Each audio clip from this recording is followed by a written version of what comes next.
अस्सलाम वालेकुम। मज़ीद न्यूज़ के साथ मैं हूं वसीम अली हैदर। शेखुपुरा से आपको एक अहम खबर से आगाह करते हैं।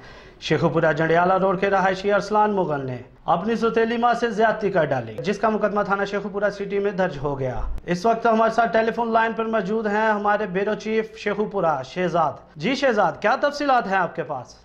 शेखुपुरा के इलाके जंडियाला रोड का वाक़या है, जहाँ पर अरसलान नामी शख्स ने अपनी ही सौतेली मां से ज़्यादती कर डाली। मुल्ज़िम अपनी वालदा के साथ किराए के मकान में रहायश पजीर था। गुज़िश्ता दोनों मकान में अकेले ही मौजूद थे कि मुल्ज़िम पर शैतानियत तारी हुई तो उसने कमरे की कुंडी लगाकर रज़िया बीबी को ज़बरदस्ती ज़्यादती का निशाना बनाता रहा। रज़िया बीबी ने अजीम न्यूज़ को बताया कि वो मुल्ज़िम के तरले मिन्नतें और वो खुदा के वास्ते तक देती रही, मगर मुल्ज़िम ने एक न सुनी और ज़ना बिल जबर का निशाना बना डाला।